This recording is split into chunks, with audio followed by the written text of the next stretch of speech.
Hello everyone and welcome to day 4, the last day of the unit for limits of functions, but don't you dare think that we're going to be done with the limits. We'll see them throughout the rest of the year.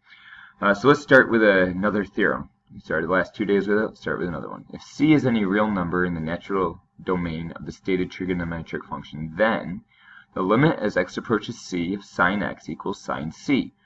And we say this is true for all trigonometric functions. When I say that, let's be careful to state that it's true for all trigonometric functions as long as the c is in the domain. It will not work for tangent if it's not in the domain. But with that being said here, let's look. We've got sine of x equals sine of c. Well, why is that? Well, at any point c, we know it's a continuous function, and therefore that must be the answer to where the limit is. So we're going to sit here and say sine pi over 4, that's a really awful sign. Well, we know it's 45 degrees, we know it's square root of 2 over 2. Okay, so that's all that is. Now, these theorems, this is your main one. Let's see if I can get a highlighter here. This one right here is the main theorem that you need to know. The other ones may come in handy, but right now this is the one that you need to know. Sine of x over x, the limit as x approaches 0 equals 1. Now, that's how it's written in your book. I like to write it as this: the limit as x approaches 0 of sine kx over kx equals 1. That's what I like better. So that's the one I want you to know. So let's look here. Sine of 4x over x, the limit as x approaches 0, equals what? Well, we have to use this theorem that the limit as x approaches 0 of sine kx, why didn't I just write it down here to begin with, is a great question. We need these k's to be the same. Well, if we have a 4 here, what needs to be in the denominator? A 4. Now, I can't just multiply by 1 over 4. That would be changing the problem, but I can multiply by 4 divided by 4. And so what I want to manipulate it. I want to do something to it to make it look like this. I'm going to pause this and rewrite that. And so I want it to look like this. So I'm going to take this 4. This 4 is not really needed. I'm going to bring it out in front. But this 4 is needed right there. Now I can rewrite it as sine 4, the limit as x approaches 0. I don't know why I did that. Sine 4x over 4x, and now all of this goes right to 1 because we had sine of 4x over 4x. That is the definition. The 4 doesn't matter. We just looked at all of that, and that goes to 1. So all it's going to be is 4. Now let's look at this one. We got the limit as x approaches 0 of sine 7x over 5x. I can't multiply by something to change this sine of 7x. This is in parentheses. So I cannot multiply by 5 and 7 here to change this number. Okay? That needs to be clear. I cannot multiply by anything to change this number, just so you know. So I need to make this a 7.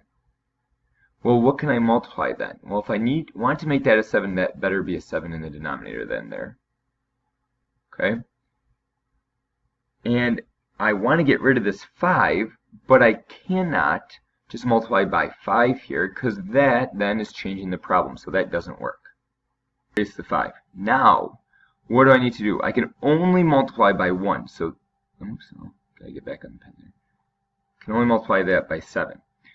But what can I do with this 5? This 5 is just a constant. It's not attached to anything, like the 7x is attached to within the sign. This 5 is not. So I can take this 5 as a constant and bring it out in front. And this 7 can also be brought out in front. And so now I can rewrite that as 7 over 5, the limit as x approaches 0. And then I never changed the sine of 7x, but now I can bring that 7 that I multiplied by 7 over 7, which is really just 1, here. Look, it all goes to 1 there, using the definition. and it equals 7/5. Now, let's talk about the sine of 1 over x. With this, one of the key things that we need to look at is this is our k. So what do we have to use as our definition so that we can use our definition? I need to make this denominator 1 over x. Well, how do I do that? I need to multiply by 1 over x times 1 over x. So that's what I just did there. I just didn't show it. You can move that over there if you wanted to think of that. Well, this 1 over x is really doesn't matter about, so I can just bring it out. So we're left with 1 over x limit as x approaches 0 of sine 1 over x times 1 over x. Well, that all goes to 1, but now we're in a little bit of trouble here because this was brought out in front. Notice that I made the mistake there. Okay, this is not a constant. Not a constant. And so you cannot do what I just did by bringing it out in front. So I'm going to pause it, I'm going to erase it, and then we'll come back to it. So I rewrote this just so that it made more sense to you guys. I multiplied by 1 over x divided by 1 over x. This is just 1. I need to take this denominator here and move it over to the original function, to make it the theorem that we know, sine of kx over kx limit as x approaches 0 equals 1, to make it look like that. So that's what I did right here. Multiply by 1 over x. I used the rule again, rule that we learned on day 1 or 2, that the limit of the product is the product of the limits. So I also rewrote it, since we had multiplication here, like this. What we can now say is this goes to 1. That's sine of kx over kx. What is this? Well, 1 over x, I talked about that last lesson, that you have to realize that it looks like this.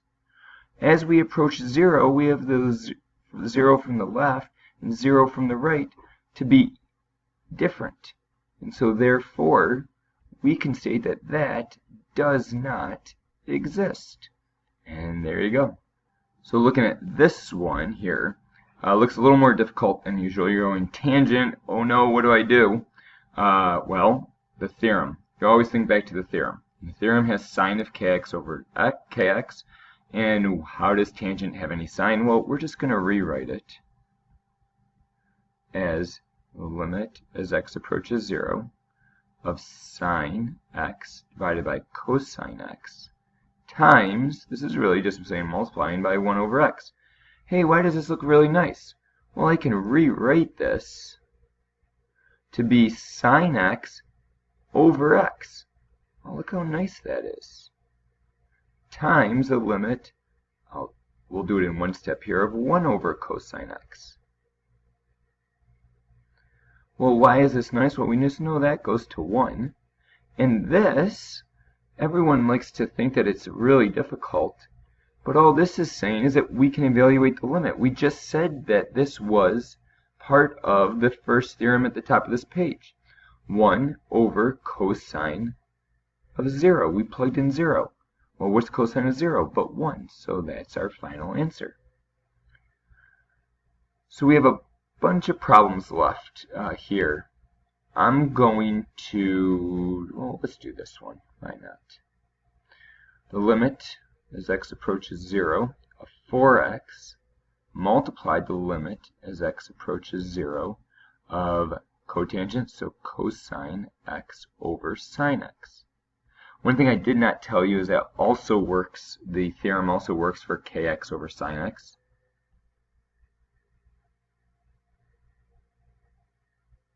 Probably now is a good time to tell you that also equals 1. So we're going to use that same logic here. So I probably did a little too much work here, but we can rewrite it as the limit as x approaches 0 of 4 cosine x multiply the limit as x approaches 0 of this x and that sine x. Maybe if you're not seeing that, let's try this. This 4, and that cosine went together along with this x, and that sine x went together. And so that's how I rewrote it. Maybe that will help some of you. So we know that we know that this just goes to 1, and this, we're going to evaluate it, hence why the limit is gone. So it's just 4 times 1, which equals 4. Oh boy, everyone's going to be worried. We have sine squared x. Oh no, what do we do? Well, guys, it's as simple as writing it out as sine x times sine x, and rewriting the bottom out as 3x times x. Notice that the 3 does not get written twice. It was only if there would be parentheses around it. So what do we notice here? Again, easy for me to see. I've been teaching this, but what you guys need to see is that you have a sine x. There needs to be an x divided by it. Well, it's right there. There's a sine x here divided by it. So let's rewrite that as a limit as x approaches 0 of sine x over x times sine x over x. What's the only thing that I forgot is that 3 in the denominator. Should bring it out front here. So it should look like that. And now we know that goes to 1, that goes to 1, and the only thing we're left with is 1/3. What I'm going to do now is let you try to do the next one. And I'll pause it, do it out, and then you can unpause it when you're done. So pause it and do the next one. If you want to try, you can do the one after that. Okay, so let's see how you did. One thing you needed to do was switch the tangent into sine over cosine. I'm pointing at the computer screen like you can see that. That's not going to help you. So right there, divided by sine 3x over 1. Why did I put it over 1? Well, because when you have a fraction divided by another fraction, you flip and reciprocate to show it being multiplied. So what we did here is we multiplied it, sine x over cosine 3x times 1 over sine 3x. I then combined the signs into one fraction and wrote it as 2 separate limits. I knew the cosine 1 over cosine 3x had nothing to do with the theorem, so I moved it over. Also, as you should be seeing that this 1 over cosine 3x can just be evaluated. So I looked here and I said, well, sine of 7x and sine of 3x are 2 separate fractions, so I split them back up. That was just for my own sake. You could have kept them split here, I guess. What do I need to multiply sine of 7x by? Well, I got to multiply by 7 in the denominator, so I also need to multiply by 7 at the top in the numerator. And the sine of 3x, I need to multiply by 3 over 3, so 3 in the numerator, 3 in the denominator also. With that, this part right here all goes to 1, and what am I left with but a 7?